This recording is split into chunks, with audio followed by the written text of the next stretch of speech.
Hello everyone, welcome back to another video. तो आज की इस वीडियो में बात करने जा रहा हूँ बेसिकली एक स्टूडेंट को क्या क्या प्रोसेस कराने पड़ते हैं रशिया आने के बाद, चाहे वो कोई भी प्रोसेस हो, whether it is your police verification process या फिर कुछ भी। सो बेसिकली आपको मैं स्टार्टिंग से बताऊँगा। जब आप रशिया में एंटर करोगे तो उसके बाद आपको क्या क्या चीज़ें लाइक फेस करनी है, क्या क्या आपको प्रोसेस कंप्लीट कराना है, कौन हेल्प करेगा आपकी, बेसिकली क्या रहता है सब कुछ रोल। तो चलिए मैं आपको बताता हूँ। सबसे पहले रशिया आने के बाद जब आप रशिया में एंटर करते हो, इमिग्रेशन प्रोसेस आपका हो जाता है तो आपको इमिग्रेशन काउंटर से एक इमिग्रेशन रिसिप्ट मिलती है। मैं आपको फ़ोटो लाइक इधर दिखा देता हूँ। तो बेसिकली ये जो इमिग्रेशन स्लिप होती है, इसकी आपको एक फ़ोटो लेनी होती है सबसे पहले अपने मोबाइल फ़ोन से निकाल के।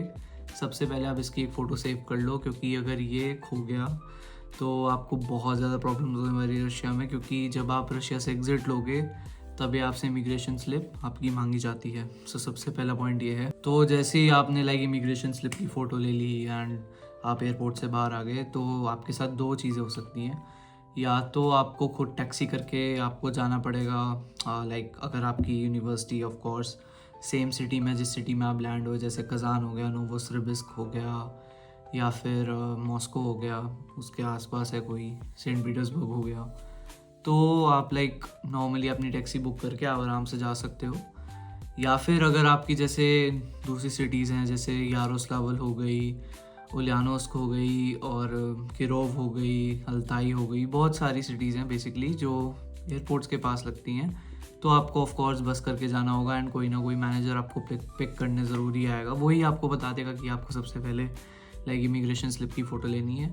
तो उसके बाद क्या प्रोसेस होता है, जब आप हॉस्टल पहुँचते हो तो हॉस्टल पहुंचने के बाद आपका होता है हॉस्टल रजिस्ट्रेशन। अब हॉस्टल रजिस्ट्रेशन में दो चीज़ें होती हैं। हॉस्टल रजिस्ट्रेशन में सबसे पहले आपका लाइक पासपोर्ट लेते हैं वो, ताकि आपको रजिस्टर कर सकें। एक दिन लगता है उसमें, 1-2 दिन लगते हैं बेसिकली। और आपसे 2 फ़ोटो लिए जाते हैं। एक आपका स्टूडेंट जिसकी प्रोस्पेक्ट होता है बेसिकली, जो प्रोपोज कार्ड बोलते हैं उसको हॉस्टल का, जिससे आपकी हॉस्टल में एंट्री होती है टेम्प्रेरी। ठीक है, टेम्प्रेरी होता है वो। और उसके बाद आपका एक पूरा वो कार्ड बनता है, इलेक्ट्रिक कार्ड, जिससे आपकी एंट्री होती है हॉस्टल में। उसको बनने में थोड़ा टाइम लगता है, लेकिन वो बन जाता है। तो ये सब होता है एंड लाइक आपकी 2 फ़ोटो लगती है, आपका पासपोर्ट लगता है, और आपसे 2 कॉन्ट्रैक्ट साइन होते हैं। एक आपका स्टूडेंट कॉन्ट्रैक्ट हो गया और एक एप्लीकेशन फॉर्म साइन होता है, जिसमें आपका बैंक में जो रशियन बैंक होता है, एक रशियन बैंक है, उससे बनता है आपका प्रोपोज कार्ड बेसिकली, जो हॉस्टल का होता है।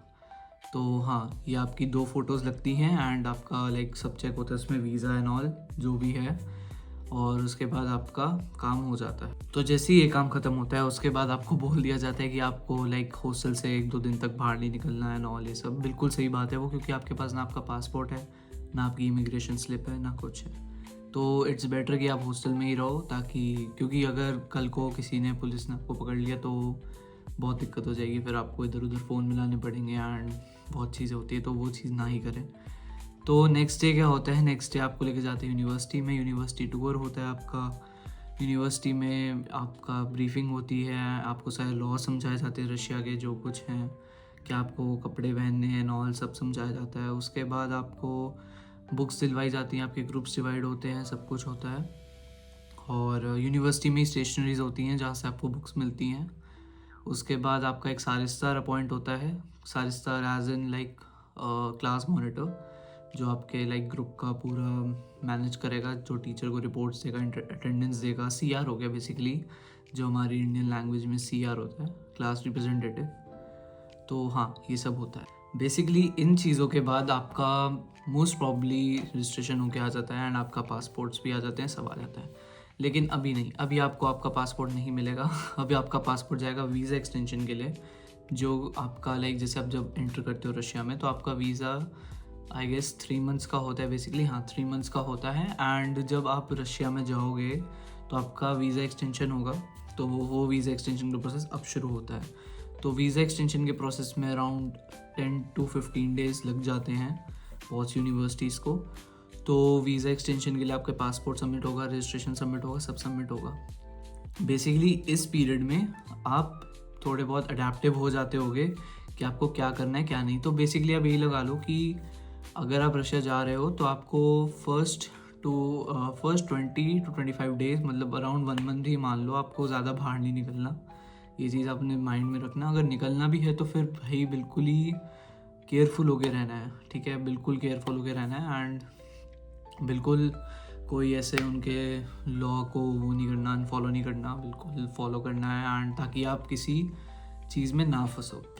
तो आपका वीज़ा एक्सटेंशन का प्रोसेस फिर शुरू होता है, एंड या आपका पासपोर्ट एंड ऑल सब सबमिट होता है। और इसी के साथ साथ आपका मेडिकल इंश्योरेंस भी बन जाता है। मेडिकल इंश्योरेंस में बेसिकली ये रहता है, दो चीज़ें हो सकती हैं, या तो आपकी यूनिवर्सिटी इशू करके दे रही है आपको मेडिकल इंश्योरेंस, या फिर आपकी जो कंसल्टेशन फर्म है वो इशू करके देती है। जो यूनिवर्सिटी करके देती है, I don't know about them, but जो मेरी हो रखी है बेसिकली वो कैपिटल रशिया की हो रखी है, capital.ru करके है। तो उससे हमारी मेडिकल इंश्योरेंस होती है जो फॉरेन स्टूडेंट्स होते हैं, और उसमें बहुत ज़्यादा बेनिफिट्स हैं आपको, कि आप जैसे रशिया में कभी बीमार पड़ गए, एंड लाइक बहुत ज़्यादा, जैसे किसी को अपेंडिक्स हो जाता है रशिया में, मोस्टली लोगों को हो जाता है, तो वो लोग लाइक बेसिकली नीचे औखराना के पास गए, एंड उनको बोला कि हमें दर्द हो रहा है, बालित इट्स लाइक दैट। सो ऐसे ही होता है रशिया में, हमें स्लैंग सीखने पड़ते हैं, वर्ड सीखने पड़ते हैं, जो हम रशियन के साथ कम्युनिकेट कर सके। तो यही होता है, एंड वो फिर एम्बुलेंस कॉल करते हैं, आपका एक चेकअप होता है हॉस्टल में, उसके बाद आपको एम्बुलेंस के थ्रू हॉस्पिटल लिया जाता है। फिर वहाँ से आप वहीं पर आपसे पूछा जाता है कि आपके पास पॉलिसी है या नहीं, तो आपको बोलना होता है द ओमिनिया इस पॉलिसी, मेरे पास पॉलिसी है, एंड फिर पॉलिटिका बेसिकली। तो वो आपको लाइक फिर वो बोलते हैं कि आपका खर्चा वगैरह नहीं है, सो आप यहाँ पर रह सकते हैं। तो ये प्रोसेस होता है। वैसे इस प्रोसेस के दौरान आपकी क्लासेस नेक्स्ट डे से ही शुरू हो जाती है, आपकी ब्रीफिंग के बाद। तो आप यूनिवर्सिटी जा सकते हो, और यूनिवर्सिटी वाले भी आपको एक प्रोपोस कार्ड देते हैं, मैं उसकी भी फ़ोटो डाल दूंगा आपको। लेकिन हाँ, यूनिवर्सिटी में भी जो आपका प्रोपोस बनेगा उसमें आपका पैन कार्ड लगेगा। इवन जो हॉस्टल का भी प्रोपोस बनेगा उसमें भी आपका पैन कार्ड लगेगा रशिया में, और फ़ोटोज़ लगती हैं 2। आपसे स्टूडेंट कॉन्ट्रैक्ट भी साइन कराया जाएगा ब्रीफिंग वाले डे ही, एंड सब कुछ आपका यूनिवर्सिटी का काम हो जाएगा। तो ये सब होगा। फ़ी रिसिप्ट वगैरह आपको मिल जाती है, अगर आप चाहो तो आपको मिल जाती है यूनिवर्सिटी से। एंड फर्स्ट ईयर में I guess university full fees लेती है, एंड सेकेंड ईयर से यूनिवर्सिटी सेमेस्टर वाइज फ़ी का कर देती है, लाइक आप कर सकते हो। मोर ओवर ये सब होने के बाद ही आपकी साथ साथ क्लासेस भी शुरू होती है, सब कुछ शुरू होता है। आप यूनिवर्सिटी तक जा सकते हो, यूनिवर्सिटी से जब आते हो तो अपनी ग्रोसरीज वगैरह ला सकते हो, ज़्यादा घूम नहीं सकते, बस ये बात याद रखना। नेक्स्ट मैं अगर बात करूँ, आपका जब वीज़ा एक्सटेंशन का प्रोसेस हो जाता है उसके बाद आपका होता है मेडिकल टेस्ट। तो मेडिकल टेस्ट के लिए आपके डॉक्यूमेंट्स लगते हैं, जो आपका इंडिया से लाइक एफिडेविट एंड ऑल आता है, और इंडिया में जो आपके चेकअप्स होते हैं वो सब भी आपको चाहिए होता है। वो सब फिर मेडिकल कार्ड बनता है आपका, जो कि जिसकी कॉपी यूनिवर्सिटी में सबमिट होती है, ओरिजिनल आपके पास रहता है। मोर ओवर आपका ये सब प्रोसेस होने के बाद आपको लाइक आपका एक पुलिस वेरिफिकेशन फिर शुरू होती है, जिसमें आपका बेसिकली एक MVD का कार्ड बनता है। मैं आपको फ़ोटो दिखा दूंगा यहाँ पर। तो ये कार्ड जब बनता है आपका, तो बेसिकली ये कार्ड आपका ऐसा है जिसमें आपको लाइक पासपोर्ट एंड ऑल कुछ नहीं लेके जाना होता, बिकॉज इसमें आपका पासपोर्ट नंबर और आपका दाता रोज देने, मतलब डेट ऑफ बर्थ, सब कुछ मेंशन होती है। तो बेसिकली आपको कहीं भी जाना हो ये कार्ड लेके जाओ, अपना पासपोर्ट मत लेके जाओ। हाँ, रजिस्ट्रेशन साथ रख सकते हो, तो ताकि आपको कोई कल को रोके तो आपको कोई दिक्कत ना आए। रजिस्ट्रेशन बिल्कुल साथ रखना। इमिग्रेशन कार्ड बिल्कुल संभाल के रखना पासपोर्ट के साथ। पासपोर्ट और इमिग्रेशन कार्ड सबसे मोस्ट इम्पॉर्टेंट थिंग्स हैं, बिकॉज एक बार एक हो गए तो नहीं मिलते दोबारा। रजिस्ट्रेशन आपको मिल जाएगा, ये सब मिल जाता है, बट ये 2 चीज़ें नहीं मिलती हैं। तो इन 2 चीज़ों का बिल्कुल ध्यान रखना। और हर जगह आपका ग्रीन कार्ड चलेगा, जो MVD का होता है, तो वो आपका हर जगह चले, तो आपको कोई वैसे दिक्कत नहीं आएगी। तो इतना सब कुछ तो हो गया, अब क्या बचा? अभी बहुत कुछ बचा है। तो अब इसके बाद आपका होगा स्निल्स प्रोसेस। बहुत ज़्यादा इंपॉर्टेंट है रशिया में, अगर आपको सिम लेना है, एंड बहुत चीज़ों में काम आता है स्निल्स नंबर जो होता है। तो लाइक आप रशिया में एक रजिस्टर्ड नेटवर्क यूज़ कर सकते हो, वरना आपका कोई सिम कार्ड नहीं चलेगा, ठीक है। आपको सिम भी किसी और के नाम से लेना पड़ेगा। बहुत चीज़ें होती हैं जो कि आपके सीनियर्स भी करेंगे आपके लिए जब आप आओगे रशिया में। बेसिकली करते ही हैं सब, पता नहीं अब कोई करता नहीं करता। तो ये सब चीज़ें होती हैं। एंड स्निल्स प्रोसेस में होता है कि आपको 3 आपके लाइक प्रोसेस होते हैं, उसमें 3 स्टेप होते हैं।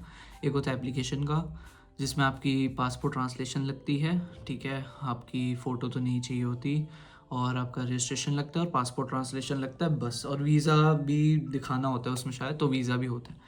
तो सेकंड स्टेप ये सब आपको दिखा दिया, आपको एक स्लिप मिलेगी, मैं आपको फ़ोटो दिखा दूंगा स्नेल्स की, जो आपको एप्लीकेशन स्लिप मिलेगी। नेक्स्ट चीज़ पे आते हैं, तो वो होता है आपका बायोमेट्रिक्स। तो बायोमेट्रिक्स में आपको एक चीज़ याद रखनी पड़ेगी, आपको पूरी रशियन काउंटिंग आनी चाहिए, लाइक 1 से 10 तक, क्योंकि वो आपको लाइक वहाँ पर वो वॉइस रिकॉर्डिंग होती है आपकी, तो वो आपसे वो पूछेंगे। मोर ओवर आपके बायोमेट्रिक्स होंगे एंड आपकी फ़ोटो खींचेगी, ये सब होगा। जो थर्ड स्टेप होता है, third step is like third step वैसे इतना कोई मेजर नहीं है, आपको सिम ऑपरेटर के पास जाना है, उसको बोलना है कि मेरा सब हो गया है, फिर वो आपका गोसूस लॉगिन कर देंगे। गोसूस लॉगिन होने के बाद आपका एक्टिवेशन होगा वहाँ पर सिम का, तो वो सिम एक्टिवेट कर देंगे एंड आपको सिम इशू हो जाएगा। तो ये एक प्रोसेस है एक सिम कार्ड लेने का, जो स्नेल्स के थ्रू ही होता है, and snails is very important, बहुत जगह चलता है स्नेल्स आपका। अभी तो लाइक हाईलाइटेड यही है सिम वाला। बाकी आपको रशिया में जैसे कुछ भी अगर लाइक रजिस्ट्रेशन बेसिकली जो होती है वो स्नेल्स के थ्रू इजी हो जाती है।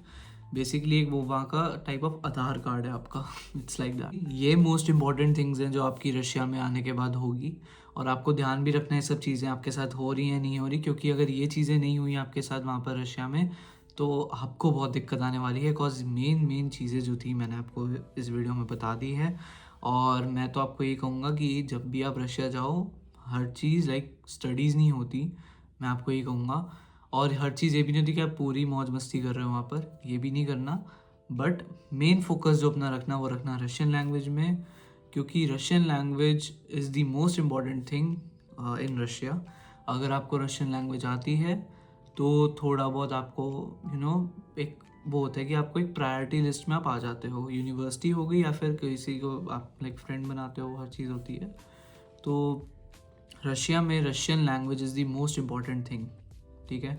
स्टडीज़ बहुत ज़्यादा हैं, स्टडीज़ भी हैं, बट रशियन लैंग्वेज आप ज़्यादा प्रेफर करो, कॉज आपको बेसिकली आपको 1 साल की इंटर्नशिप भी करनी है। मैं वीडियो में बोलता ही आ रहा हूँ, पहले भी वीडियोस में मैंने बोला है, जो कि पूरी रशियन में होगी बेसिकली आपकी, और आप पार्ट टाइम जॉब्स भी कर सकते हो साथ, साइड बाय साइड, अगर आपको रशियन लैंग्वेज आती है तो। क्योंकि अगर बहुत लोग बोलते हैं कि आपको अगर इंग्लिश भी आती है तब भी आपको मिल जाती है, नहीं मिलती। बिकॉज वहाँ पर जो रशियंस होते हैं ना, वो बिल्कुल ही रशियन बोलने में बिलीव करते हैं, they are very they love their language very much. So yeah, it's like that. You have to focus on the Russian language firstly, and then you should do other things. That's my opinion. And otherwise जो आपको करना करो, आपकी life है। सो या यही एक video थी मेरी, and I hope it would be helpful to you all. I know मेरी वीडियो काफ़ी टाइम से नहीं आ रही थी, लास्ट मैंने 7 महीने पहले डाली थी video, I am really very sorry for that. But हाँ, अब से धीरे धीरे वीडियोस डालूंगा मैं, एंड हर चीज़ की आपको लाइक एक ओवरव्यू दूंगा, अपना ओपिनियन शेयर करूंगा, एंड मोर ओवर डिटेल्स दूंगा।